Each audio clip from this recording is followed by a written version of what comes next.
Jeg vil nu forklare lidt om reglerne og de taktiske muligheder i Sportsnørd. Reglerne fylder egentlig ikke så meget. De står her på den her side, og så de to følgende. Det er sådan de 3 siders regler. Så det tager ikke så lang tid at komme i gang. Men jeg vil lige prøve at illustrere, hvordan det foregår.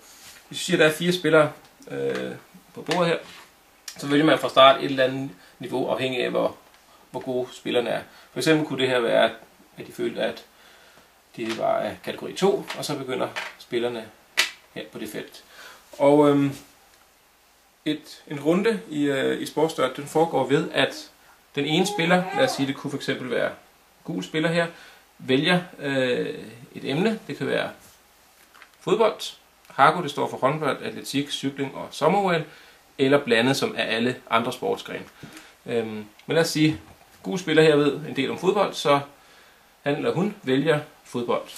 Så tager man først og læser et spørgsmål, som er på den røde side.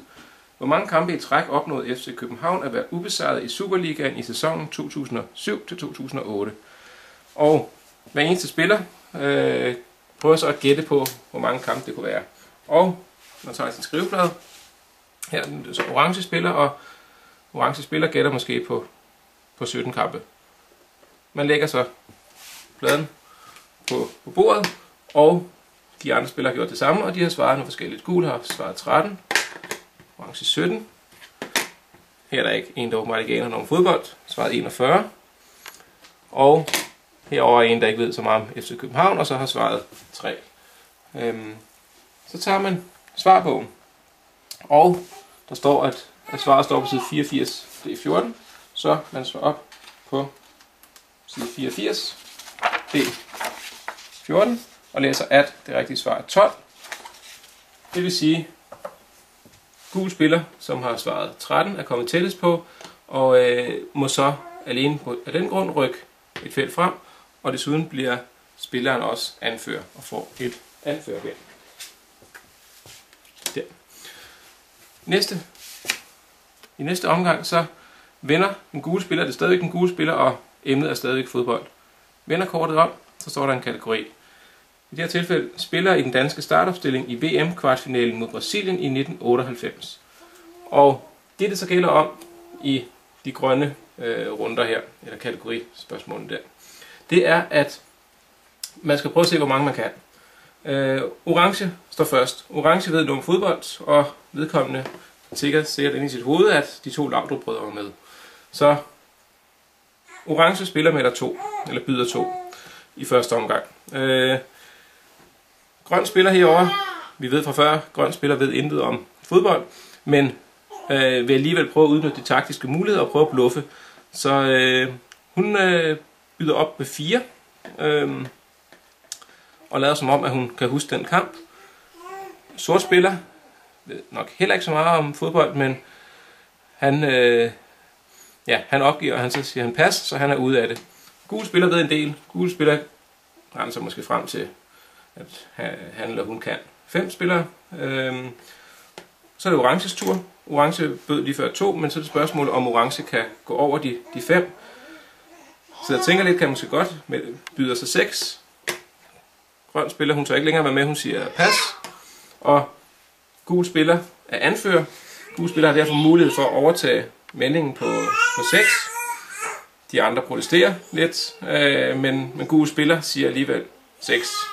Og det må de så bare acceptere. Så orange spiller her mener ikke, at hun kan 7, så det bliver ved det. Og det vil sige, at gul spiller skal så nævne 6 spillere, og svaret står på side 52 E13. En af de 3 andre spillere tager bogen til 52 E13, slår op på side 52 E13 og er klar. Og her står så de 11 spillere i startopstillingen. Og det så gælder om nu for gul spiller er at prøve at leve op til de 6, som han havde sagt, at han kunne. Og vedkommende går så i gang, siger måske Michael Laudrup, Bria Laudrup først, siger så Peter Schmeichel, han stod ikke sin bedste kamp der. Derefter siger han måske Ebbe Sand. Det viser sig ikke at være rigtigt, men gul spiller er anfører og må faktisk sige 2 forkert, så det står stadigvæk. Så bliver der måske sagt Jes Høgh, og så kan vi huske, at at Peter Møller måske var kommet med. Og så fortsætter det, og det der så er spørgsmålet er, kan Gul nå op på at svare 6 rigtige, inden han har svaret 3 forkerte. Og hvis det kan lade sig gøre, jamen så får han lov til at rykke et antal felter frem. Hvis han får svaret 6 rigtige, jamen så må han rykke 3 felter frem. Ja, de andre protesterer, men han må rykke 3 felter frem, alene for at svare rigtigt, og så yderligere 6 felter frem. Så mangler han et felt her. I de her runder, når man så kører rundt på pladen, så ryger man hele tiden, når man krydser den linje, ind på næste bane her, og kan så rykke frem. Hvis man skal rykke tilbage, så risikerer man at rykke ud og få en henstilling, et gult kort, eller i sidste ende et rødt kort. Men det kan man læse mere om i reglerne.